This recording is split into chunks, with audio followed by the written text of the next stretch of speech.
Hello and welcome to the Game Over 2024 Draft Lottery stream.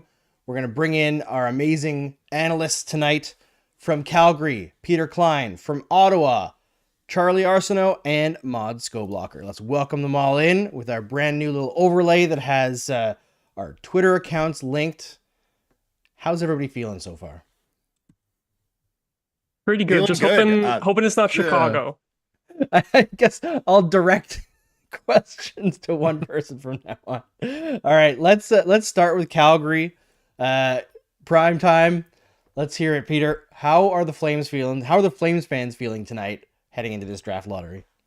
As with most things, not overly optimistic. I think having a 5% chance doesn't leave you with a whole lot of wiggle room, but there is a bit of hope that at least things break so that a certain son of a legend ends up with Calgary. Although his performance at the U18 might make that a bit of a dream as well. But Flames fans are just hoping that there is some fruit at the end of this rainbow here.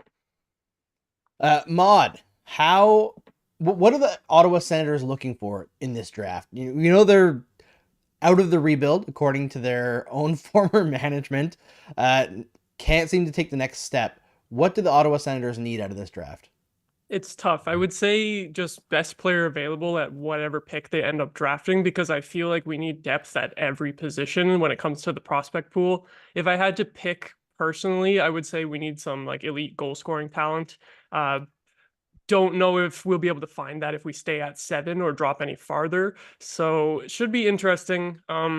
Not a huge chance to move up. I'm just hoping that we don't drop from 7th. Yeah, I mean that's the big thing for Montreal as well. Montreal wants to not move down from 5. I think that's the biggest concern, and obviously Montreal fans don't want another defenseman at 5, even though this is a defensive draft. Charlie, still checking in with Ottawa. Where are you at whether the Senators should keep the pick or maybe trade it to help the team right now? We've seen that enough the last few years. The Yep. Sens trading what is right around a top 10 pick for somebody, and then they still miss the playoffs. I think it was 7th overall in the DeBrincat deal, and it was 12th in the Chikrin deal. So going back as far as, the last time they actually used their high enough first round pick was on Tyler Boucher, who's kind of disappeared. So um yeah, and I think, it's worth thinking about maybe, because obviously at some point in the next 3 years, including this one, they have to give up their first round pick. Um, and it is entirely possible. I don't want to be too much of a bummer right off the top. It is entirely possible that they finish in a worse position at some point in the next 2 years. Oh But God. like the number of prospects in this organization has just dropped so much in the last few years as everyone's come up. So I think you have 7th overall. You have to just exactly like Mod said, please just take the best player available. Please. Just, hopefully something goes from there. Yeah, it's an interesting draft because I feel like every team that you'd look at, like you're talking to, they still want that impact forward. But it's a draft where most of the high end impact players outside of Celebrini are on the defensive side. Now, there are some really good players at the top of the draft, but it kind of falls off pretty quickly in terms of, first line blue chip prospects, right? As most drafts do. I think the Canadians and the Senators are in a more make or break situation, like at this point, where they want to continue building quickly towards something. But where are the Flames right now, Peter? Like, what's the mindset of the organization? Because it seems like they tried to retool on the fly, and it didn't work out. Even though, on the days that they had to move Kachuk, on the day that they lost Gaudreau, they came out looking better than I thought they were going to. But in hindsight, obviously looks terrible. Uh, where, what is the direction right now for the Calgary Flames? Boy, that's an excellent question. The ownership has stated very clearly that they don't even know the word rebuild. So an absolute full teardown. That's not a joke, by the way. That is a quote from Flames ownership. We don't even understand the word rebuild. They are always playoff or bust, and they just were in a unique circumstance this year that their best trade assets were also expiring contracts, and so they had to move them because we just saw two very big examples of what happens when you walk to free agency with some players out here in Calgary. So they were able to do a bit of a retool on the fly, like you mentioned, but there will not be a full teardown. And I think you got a real example of that with Jacob Markstrom. He was done traded to New Jersey. They asked him, "Do you want to be a New Jersey Devil?" Because he has a full no trade. He said, "Yes, I would." And they were like, "Cool, stay in here."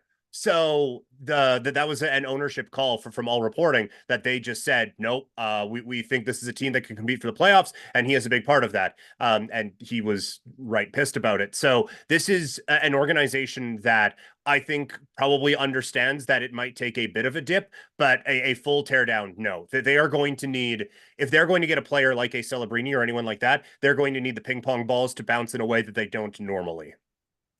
It seems like the main problem with almost every NHL organization comes down to either they're not willing to shell out the money to keep the great players that they have, or they're not willing to move on from the players they need to move on to.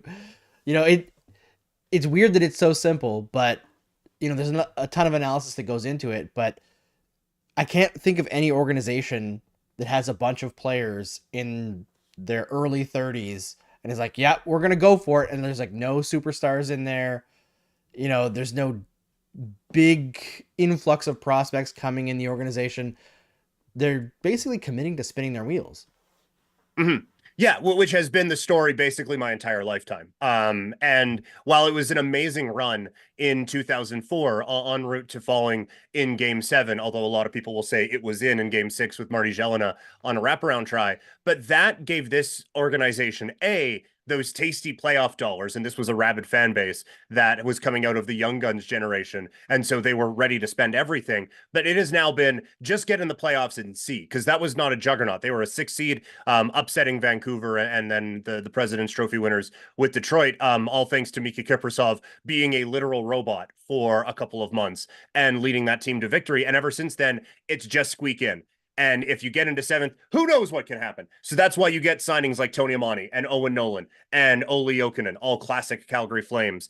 And this just constant trying. And even in this newer generation, guys like Troy Brouwer and then Neil and Lucic and those sorts of moves, they have always just been trying to just keep pushing toward, just get into the playoffs and we'll see what happens. There's never been a full commitment to trying to tear it down. They've picked in the top 5 once ever, and they ended up with Sam Bennett, which didn't work here, is working better in Florida.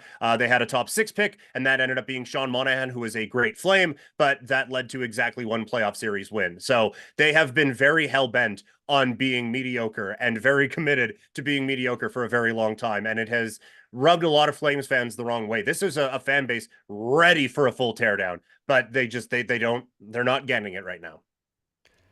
It's unfortunate, but yeah, I mean, if you can get Tidge Ginla, maybe some of that pain goes and then away just temporarily. Flames luck. He goes off and lights it up with 12 points in like a game and a half at the U18s, and now he's a top 5 pick for a lot of people. So he is kind of fallen out when at the beginning of this it was like, if they're in a top 10 pick, that might be a bit high, but it'd be kind of cool anyway. And now can they trade up to get him? So it's been quite the swing there. I have to say, I would really want him on the Sens. Like you were saying, I was kind of thinking, oh, maybe it's a bit of a reach at 7, but then he's doing so well lately that maybe not. I don't know. Yeah, and in terms of forwards in this draft, like there isn't a ton. Andrew mentioned there's a lot of very high level defensemen, but obviously there are some good forwards in this draft, but he has certainly worked his way into that conversation. Yeah, and it falls off quickly, right? There's Celebrini, obviously, Demidov, but again, Demidov's not. I feel like he's a really good prospect, but I always am a little bit mistrustful of Russian Junior League stats, just because I don't know. Like I can watch him and I understand that he's great, but how good is that league? I'm always a little bit skeptical of that. Like, is he an elite player or is he an incredible player for that league that maybe shouldn't be playing there anymore. So then there's Berkeley Catton, of course, Caden Lindstrom, some good players, but they're going to go quickly, especially in a defense-heavy draft. There's going to be a lot of Sharks biting on there, and of course the Sharks are the top-rated team to get the first overall pick. But I'm going to ask everyone, we'll start with our Ottawa folks. We'll go Maude, Charlie, and then Peter. I feel like we'll probably all agree on this one, but what's the worst case scenario lottery win today? I think that's easy. I think Maude and I think we all agree, but I think Maude and I can both immediately say if Chicago wins, we're ready to flip some tables. Yeah, ready for a riot if that happens. Yeah. Yeah. The Calgary contingent cosigns on this. Yes. Yeah, I figured we might all agree on it. I thought we might get a couple people in the comments asking if maybe the Utah thing, conspiracy theories, Yeah, rigging it for the new team. I kind of feel like if Utah does move up, I'm gonna call it rigged, but that's just it just feels too perfect, right? Like more of a meme than an actual accusation, I think. Yeah. But yeah, if Utah wins, it doesn't look like the optics are not great, but they're not rigging it for any team. Chicago, on the other hand, I feel like we said this last year, they should have lost picks. They should have lost picks in that punishment. It's wild. Hey, we're talking with Ottawa Senators analysts here. The Ottawa Senators were punished more harshly for messing up a no trade clause than the Chicago Blackhawks were for concealing the entire situation. Yep, I'm still mad about it. I'm still pissed. And I can fully admit that, like, yeah, like the reason I'm so mad about it is because I am just being overly petty about it. I don't care. That's ridiculous. And not even that I think that the punishment for the Sens should have been any less than it was. Like it's a steep punishment, but like I get why it was. It's just a fine that the Blackhawks made back within 24 hours of securing the first overall pick. It's a joke. It's a joke. Like it's just so stupid. And then it sets every other punishment to be the bar off of that, right? Like, oh, you're charging, like you're punishing this for more. You're punishing this for more, this for more, this for more. Like you're setting yourself up in that way. And then, yeah, it does. Like by comparison, it is, I don't want to say comical because of the situation, but it is just an absolute joke compared to what Ottawa had to deal with. Yeah, 100%. And it's the same thing they do with suspensions, right? Is they go to there's a situation that happens and they don't want to do what's necessary, what makes sense. And because they don't do it that one time, things get moved, like the needle gets moved backwards, and then all of a sudden everybody's mad that, well, when this guy did this thing, you didn't suspend him in this, now you're doing this against my team, and it feeds the conspiracy theory thing. But at the end of the day, I think the biggest issue is that the NHL is very cowardly in how they handle big things. And that leads to this, like the big things are consistently a problem. And then there's this piling on of little things on top of it. We now have cards being flipped. So if anyone cards are being flipped. If anyone sees me looking over to the side, it's because the TV is over there. Yeah. Number 12 goes to Philadelphia. All right. Is everybody nervous? I think there's been no movement so far, right? Yeah, no movement so far. Yeah, all I've seen so far is that it's confirmed that top 10 protected pick that Pittsburgh sent to San Jose for Carlson is in fact going to be San Jose's at 14th. I was confused why Mike Greer popped up, but that's why. So they've flipped one card, and now they're doing an interview with John Bucegros. Oh yeah, what the hell? All right, a break in the cards, I guess, but no movement. I'm sure. In the first few I'm picks. sure it's with a prospect, but like, they don't need to draw this out this long. Yeah. No, this could be a quick thing. This doesn't need to be a half-hour show. No, it really doesn't. They're just milking it hard. And hey, we are too at the same time. We're trying to bring you stuff, though. We're not just throwing stuff out on the TV. Okay, there's another one. Buffalo was flipped, and also New Jersey. All right. Still in line with, movement. With the order. No movement yet. So All right, Peter, Calgary would we're be the crossing next our fingers for you, buddy. Yeah, let's see. Yeah, what do you guys think of Cole Eiserman? I've heard some scouts say that he's like not the greatest in terms of hockey sense, but the dude just set the goals record for the National Development Program for the U.S., beating Cole Caulfield, Phil Kessel, Patrick Kane, Will Smith. Like, there's some serious goal scorers in there, and he looks like he's going to be a serious goal scorer. No, and he was someone who it felt like he was at the top of some prospect rankings coming into the year. And then some of the stuff that you were talking about, he kind of dips. It feels like he's had a bit of a roller coaster just in following this. But I mean, we've seen here in the Stanley Cup playoffs, aside from one game with Colorado and Winnipeg, that goal scoring can be very difficult at the biggest time of year. So getting those goal scorers, I think, is important. Hot And take, disappointing news for Calgary and Ottawa. They do Yep. not move. There it 9, is. 8, and 7 do not move. I'll So take now it. To it be seems like we're honest. going quicker Yeah. now, at least to the top 5, as Bill Daly is flipping over the card for number 6 in a moment here. Yeah, I think Goes the to Sens only Utah. have like a Ooh. 10% better chance Not of staying rigged. at 7 than moving back to All 8. right. So we'll take it. Not rigged. Oh, they're doing 5th as well already. You're up next for Montreal, Andrew. Yeah, this is Montreal. They do not move. Ah! Okay. Wow. Disappointed! Okay. Just don't give us Chicago, not Chicago again, please. It's going to be Chicago. Oh no. All Just right, don't Andrew, be Chicago. 9 and the Vancouver first for 5 for TJ Ginla. What are you saying? Where's the Vancouver first? If they go up before the Very conference late, final. I'm assuming. Yeah. I mean, hey, you know what? I don't know. Maybe. I'm interested in the Canadians possibly moving down if like Ginla was one of the guys that if he was gonna fall in that range, I was like, move down. But I don't think you're gonna move down for a Ginla if he's going like 9 and then you're trying to trade with Calgary. I don't think they're gonna move that. I don't think it matters what you offer. Yeah. No, that is very fair. I think that the dream of Ginla has kind of gone away with some of the stuff they were showing on the TV broadcast with how good he played at the U18s and all season long out here out west in Kelowna. 4 goes to Columbus. I was hoping they would get it out of those last 4. Yeah, so that Wow. means So- Chicago guaranteed a top 3 pick along with the Whack. Ducks and the Sharks. At this point, I'm going all in on the Sharks because I'm hoping Sharks too. they have so Yeah. far to go in their rebuild. It feels like their Yep. rebuild is abysmal right now. Yeah. So go Sharks. And on the subject That's of a- being a petty Sens fan, I can never wish anything good for the Ducks. Yeah. Yeah, that tracks and totally justified. So they're This going to is commercial all- now. All not going great for the Flames. You either get No. it stuck with Chicago, who bleh, or 2 Pacific Division teams. So Yep. super. Yeah. You got that competition in the division, eh? Brutal. It'd be interesting to see. I know there's a couple Habs fans saying happy with number 5, happy to not move down. Moving down is the biggest risk, right? Like there's a higher chance of moving down than there is of moving up. So you're right.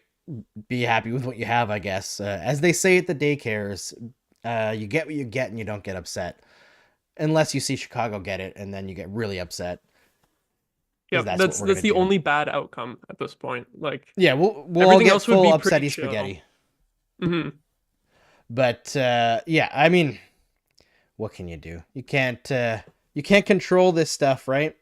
I do think this kind of solidifies what I've been saying for a while. Is I think the Canadians need to miss the playoffs again next year. I don't think it's gonna be possible, but I don't know if they can complete a full rebuild with a 1st and 2 5th overalls. It's just, if the first, like, I really like Uri Slafkovsky. He came a long way this year. I think he's going to be a very, very good player. But if the first was Connor Bedard, then maybe you can get away with it. But there's a lot that you have to build around to make that team viable now. I without that star power, you're going to have like 3 killer lines and a 4th line that doesn't hurt you either. And you've got to be great 1 through 6 on defense and have a decent goalie. And it's like, in a salary cap world, that's just way harder to do. Mhm. Yeah, I mean, at least you guys had a 1st overall. The Sens have never had any lottery luck. So, like, I feel like Stützle ended up being 1st overall caliber talent, but that was a bit lucky, right? So it would have been sweet if we could have gotten a bit of luck here for once, but I definitely wasn't counting on it. But I'm surprised you think that the Habs need another really high pick after this year, eh? Yeah, I do. I think they need more power up front. You just look at their scoring. Like Suzuki, Caulfield, and Slafkovsky will get it done. I think that they're at their best. I feel like they're a better than average top end matchup line where like they're gonna play great lines to even. But I don't think they're a line that can play great lines and outplay them consistently. So you need to be able to have a line that's like almost that good as your second line and a third line that's still like quite tough to deal with, because I feel like unless you can overpower teams at the top, you have to do it on depth, right? It's the only way to build. Mm-hmm. So how do you feel about last year maybe going off the board a little bit for a defender when this year is such a defense heavy draft? Yeah, I'm Like, critical has of that it. changed at all in the last year? Because I don't actually remember how you. I think Mark was definitely defending it quite a bit. I don't remember what your opinion on it was. I think Mark was pretty honest about it. I don't think he liked it either. I thought they really should have gone for a forward, but I also thought the Slavkovsky pick was the wrong pick. And right now, there's nobody in that draft who I'd rather have on the team, from both a play standpoint, like a completeness of game standpoint, competitiveness, how he fits with the team, all that stuff, and how he understands like the market and how high pressure it is. So looks like Anaheim won. No, Nope, Ducks at Anaheim 3. was third. Oh, Anaheim's It was third. it was the So why are Sharks. they Oh, why are they saying God. jubilation? Oh God. Okay. Yeah. So Sharks have won. I'm Sharks won, okay. skeptical. Oh, Sharks Okay. won. Okay, good. Yeah, Mhm. Not Sharks have won it. all right. That's fine. Yay. That's fine. Not That's the happy Chicago. We'll result. take it. We'll take it. Yeah, Congrats, the neutral Sharks happy So- fans. result. No teams moved places. That was so boring. That didn't Tune in That's once again crazy. for the NHL's dynamic new event where nothing happens at all. I'm a little bit When's the last butthurt time that happened? Like when the Sens were bad, they hadn't changed the odds yet. And now, as soon as the Sens were not, like, they're a little bit out of like the top 5. Now there's like no chance of anyone moving up. I'm a little bit butthurt about how that played out because it's more boring now. Super boring. I mean, good for San Jose. Yeah. They still have a long way to go. Great guy to build around, though. Yeah, great guy Exactly to what you build want around. is a center, number 1 center to build around at the start of the rebuild. So Yeah. And then another pick in the back part here of the lottery, with the Penguins pick. So yeah, Yeah. That's true. they may actually have 2 NHLers by the time that this is all said and done, which is puts them a little bit short of what you need, but they're at least getting there. On the note of the draft lottery, I have said before that if you want a made for TV event and you want to get rid of tanking, just 16 lottery balls in that thing, spin them around. First one you take out, oh, I guess Chicago's picking 16th, and you just go to those one lottery ball equal left. odds for everyone, eh?